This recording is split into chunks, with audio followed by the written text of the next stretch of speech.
We are bombarded with information all day, every day. It can feel really overwhelming because there's a lot of misinformation out there, and we need to know what's true. Information impacts what we think is true. It impacts our perception of reality. Our beliefs, what we think is true, then impact our decisions. That's why we need to make sure that the information that we're consuming is reliable if we're to make better decisions. Information literacy is an essential skill in today's world. So we want to be able to find, evaluate, and use information to make better decisions.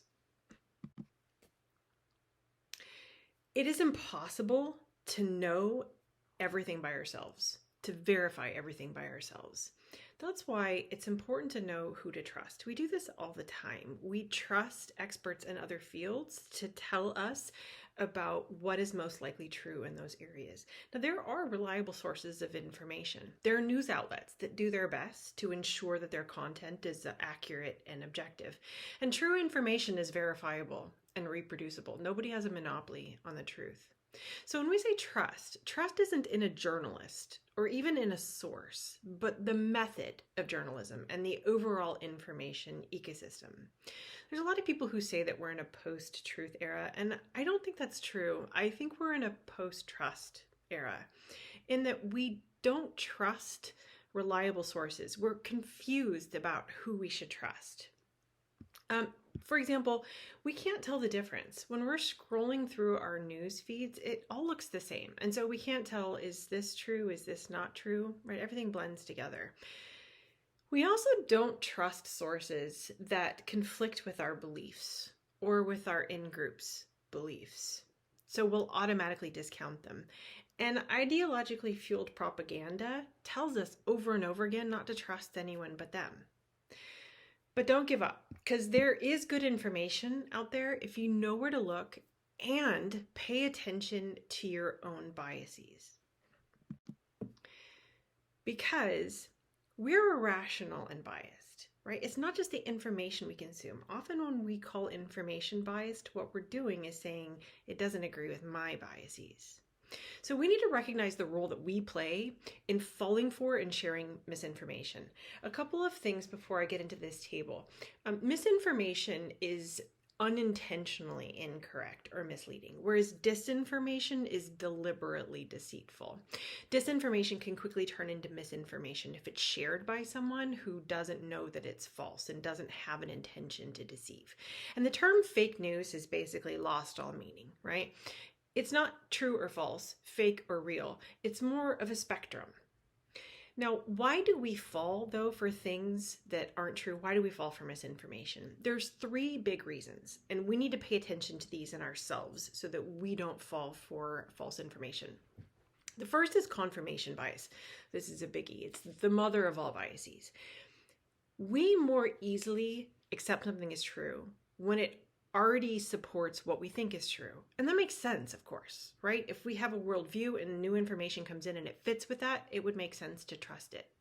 That's why we need to be aware that our own biases are telling us what is true and false, not necessarily what actually is.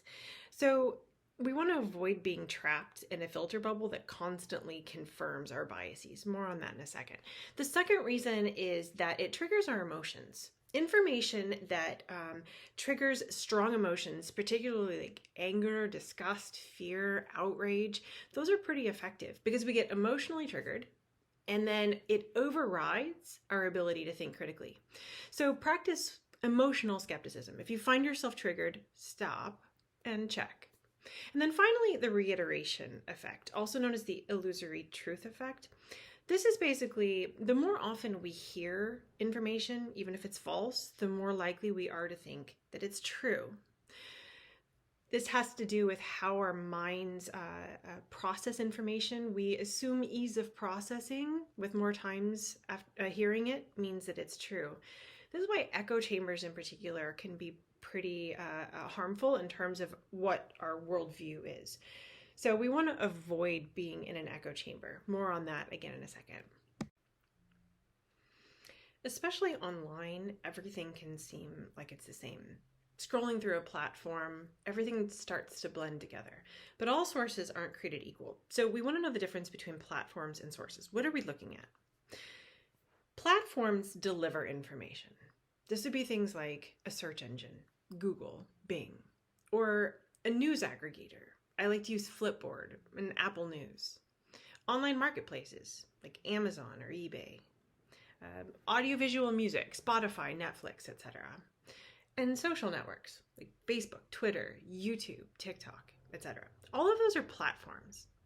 Sources are the source of the information. Is it a news organization? Is it a website?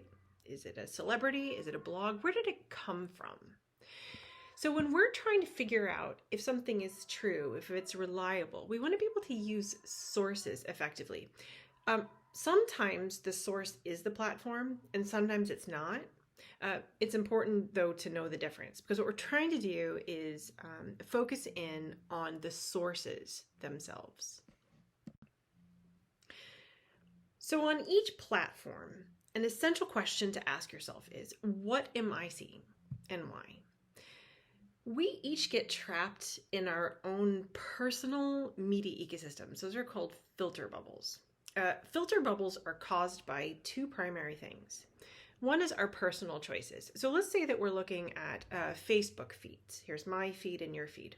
On Facebook, that's the platform. On Facebook, I've said I like cat videos, I like science information, I like the Washington Post, and I don't want to see sports, I don't want to see celebrity news, right? So I've told it what I like and what I don't like. And then the algorithms learn me. They learn that I hover more over kitten videos, so they give me more of those. They learn that I like certain news stories and I don't like others, and so they give me more of it. So there's a combination of our own personal choices and then technology playing into this. In particular, we engage more generally with emotional content. So our algorithms tend to give us more of that.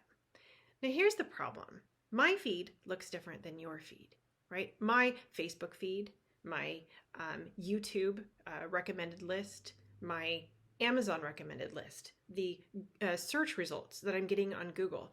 All of those are a result of these choices and algorithms so that your online reality looks different than mine. Now back up for a second. If we're talking about societal issues where we're each trying to have a shared version of reality from which to make good decisions, and we all have completely different understandings of reality is, perceptions of reality and what's true, this is a real problem. And then we can get trapped in what are called echo chambers. So an echo chamber is where information, ideas, beliefs ping around inside of a filter bubble, and they become reinforced. They start to feel more common to us, right? The reiteration effect kicks in and we start to think, well, it must be true because I've heard it over and over again. So you are trapped inside of an echo chamber where you've got friends that all agree with you, the news sources that all agree with you, all of the media that you the things that you like, all of it is in here, pinging around. Dissenting views, things that might make you question something, things that might show you where you have missed something important. You don't see those.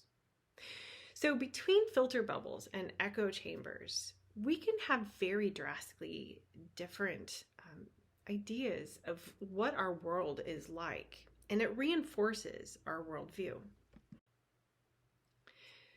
So whenever you're on a platform and scrolling through your feed, you want to ask yourself, what am I seeing? Like, what are the sources? What kinds of information am I seeing? And what kind of content is it? And why am I seeing it? Every click is tracked. All of your engagement is tracked. The algorithm learns what posts you'll like and shows you more of it. The goal is to keep you engaged. Remember, if something is free, you are the product. Google is free and Facebook is free, right? Because you are the product. They're trying to keep you on the site. So we want to ask ourselves, what am I seeing and why? And next, is it true? So now that we've sorted through what we're seeing and why, now we want to know, is what I'm seeing true? And how would I know if it's true?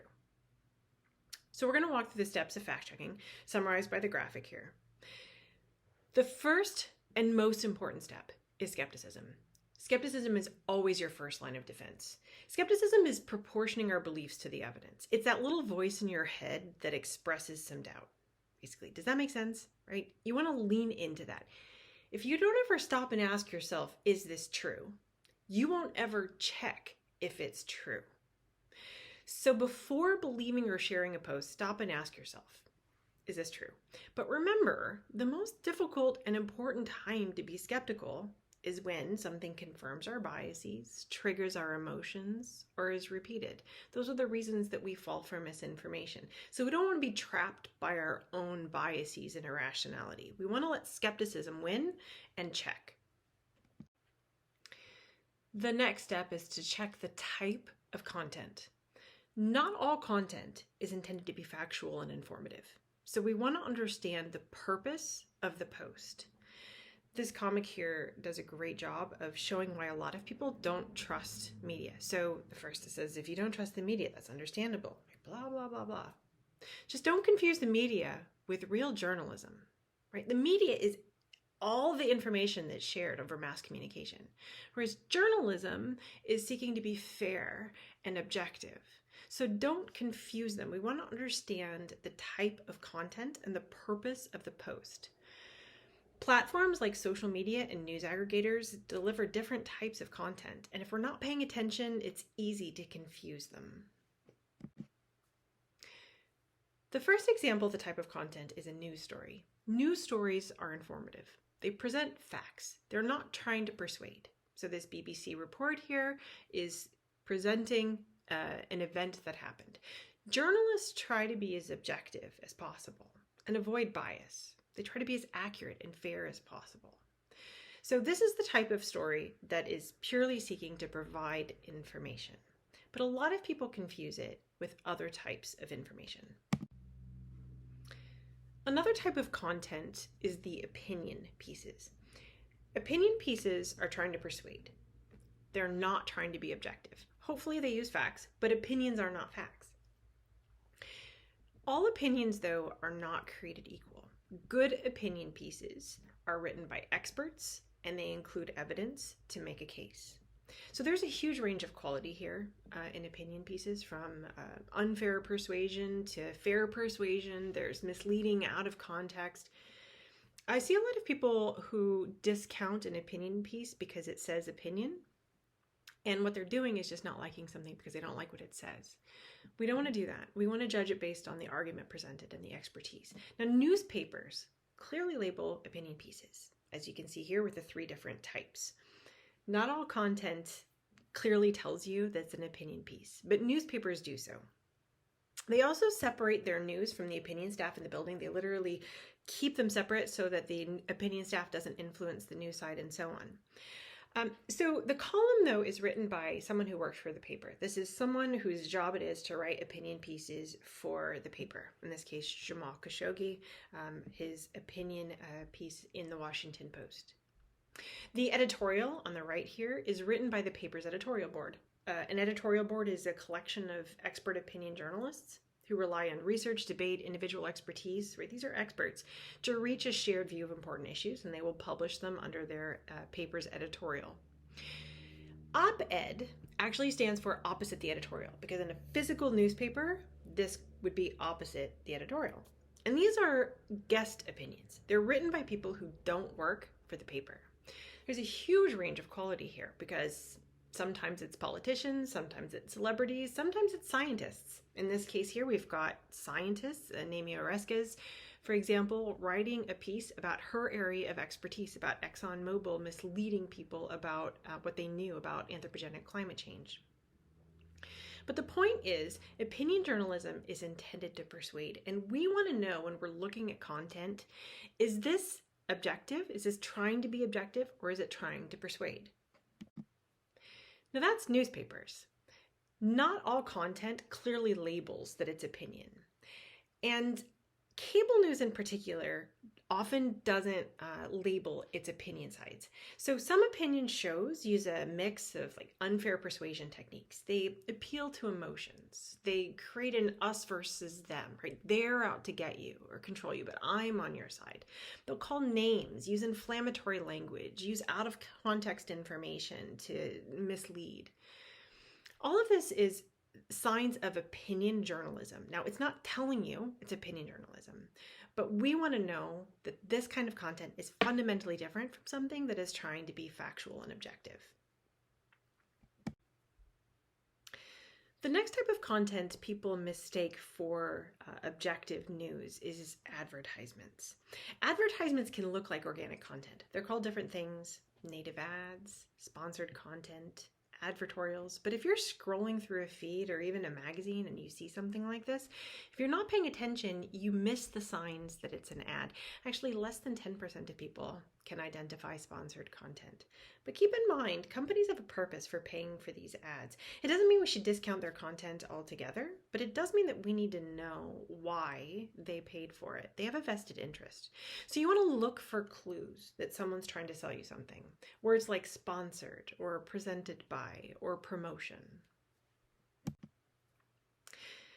The last type of content we're going to talk about that people mistake for news is satire. Satire uses humor, usually to make a point, but a surprising number of people aren't aware that it's a joke. We can be fooled by satire, especially when it confirms what we already believe. Remember why we fall for misinformation. It confirms what we believe, or it triggers emotions, or it's repeated. This example here, The Onion, is an infamous American site for satire. And it ran this as Kim Jong-un, the leader of North Korea, as the sexiest man alive. The online version of China's Communist Party newspaper ran a 55-page photo spread on its website, and Chinese state and Korean state TV, North Korean state TV, were running stories about this because they actually thought that he was named the sexiest man alive. The point here, as always, it pays to be skeptical. The next step is lateral searching. This technique will change your life. I kid you not, it is the easiest, fastest, most reliable fact-checking technique there is. If you remember one thing from this presentation, be skeptical, search laterally. Okay, I guess that's two. A lot of people have been taught to fact check by going to websites about section or look around the website itself. Real fact checkers know that if a website wants to deceive you or mislead you, they're not going to put that in their mission statement, right? They're going to try to do their best to deceive you and look as reliable as possible. So what you want to do instead is to check the source, open a new tab, and see what others say. Use terms like reliable, bias, trustworthy. Keep in mind, the most reliable might not be at the top search results. And yes, you can start with Wikipedia. It's not the end all, but absolutely start with Wikipedia. Let's say that I want to fact check this article. So what we can see here is the title, Judy Mikovits sounds the alarm on exploding cancer rates courtesy of COVID vaccines. So that is a mighty claim. We have the title of the website, which is Natural News. A lot of people have been taught to fact check by looking through a website. So if I scroll through here, I'm going to see what she says about the COVID vaccines. I'm going to see, I could check maybe some of their links to see if they are relevant or if they are timely and reliable. Another thing that people might do is look through this website. So let's see, I have an About Us here for Natural News. And so if I go here, Natural News is science-based natural health advocacy organization led by activist turned scientist Mike Adams. And he's going to tell me here about himself and the website. All of that is a waste of time. Don't ever do that again. If a website wants to mislead you, they will do so. They're not going to say this website is full of pseudoscience and science denial and conspiracy theories. They're going to do their best to package their message in a way that's believable. So what you want to do instead, this is called vertical searching. You've looked through the website and through the article. Don't do that again. Fact checkers instead open a new tab. It's called lateral searching. And in this case, we have a couple of options. We could check the claim from the original article, or we could check the source. And in this case, I want to check the source. So I could put into Google, natural news, reliable. Okay, so that's a search term that's relatively generic. It's not leading. The first website that we get is from Wikipedia. So let's see what Wikipedia says.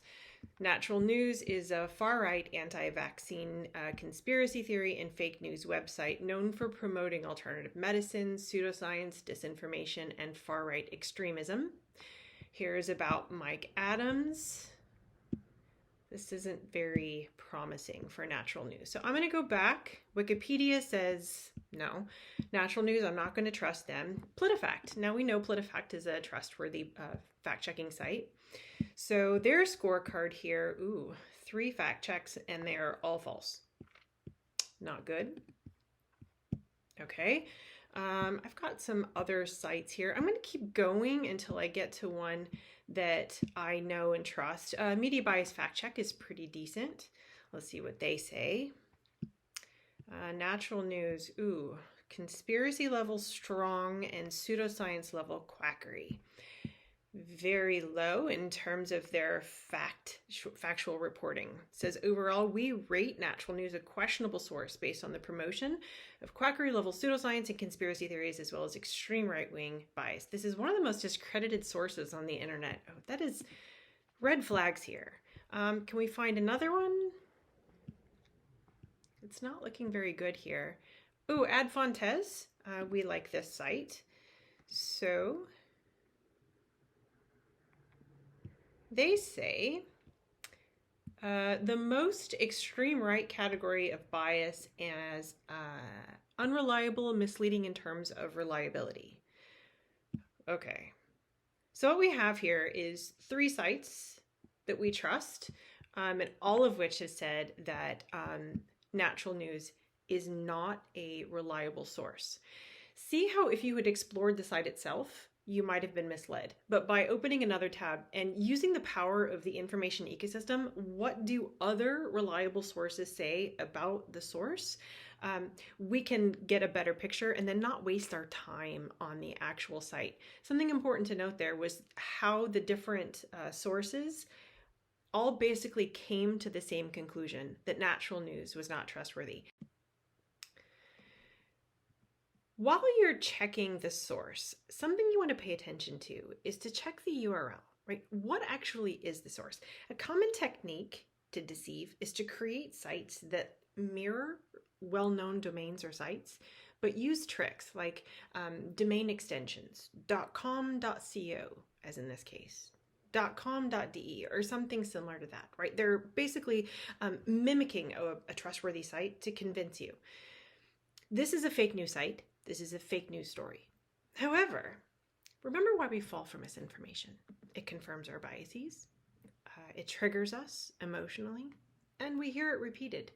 So there are people who fell for this because they thought this could be true, because it made them angry, and probably because they were in an echo chamber that constantly reinforced this.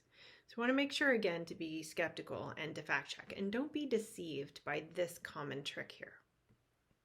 So we can check the source with lateral searching. Even if we don't have a source, we can still fact check claims. So what we want to do is rely on professional fact-checking organizations. I've listed a few of them here. And we can search the claim with words like fact check. So this image went around this last Halloween and it kept going around social media, and I thought, I don't know, that doesn't look great. Is that true? So my skepticism led to me fact checking. Here's a Google search. I literally just searched Halloweeners fact check. Very first result is from Snopes that says false. And if you click on it, it tells you where the image originated from and how they did their detective work, and basically that this was an altered image. So a couple things to note. It might take a while for fact checkers to get to a new claim, and not all claims will be checked. But if one or more of these sites has covered a story, then it's probably, and they've come to the same conclusion, then it's probably a reliable conclusion. How about fact checking the fact checkers? Are the fact checkers reliable? There's actually a society of professional fact checkers. Pointer International Fact Checking evaluates fact checking organizations. So if you've got a fact checking organization that shows up in your search that is not one that you know, you can check with Pointer. But again, lateral searching, that's how we came to this answer as quickly as possible. It literally took a couple of seconds. So we've used lateral searching for the source and for the claim. We can also check for bias using lateral searching with reliable independent sites.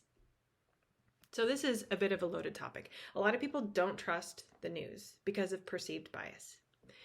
But a news story isn't biased just because you don't like what it says. Often we impose our own biases on what we see, and the bias we see is ours. In particular, partisan bias isn't really the problem it's made out to be. The phrase liberal media bias has been repeated so often that many of us have just come to take it as a given because of the reiteration effect, right? So what we want to do instead is consider that it might be our bias that's playing in, and we want to know objectively, are these sites biased? And how would we know that if they are? There are ways to check it, to actually analyze it ourselves. But we can also use the power of the information ecosystem and other sources that are checking for bias. I've put some of them on here: Ad Fontes, Media Bias Fact Check, All Sides. What I do when I find a site that I don't know is I put in the site and I search the term, their site, and bias, or reliability, or trustworthy, and scroll through to see if I find agreement amongst the sites that are checking that.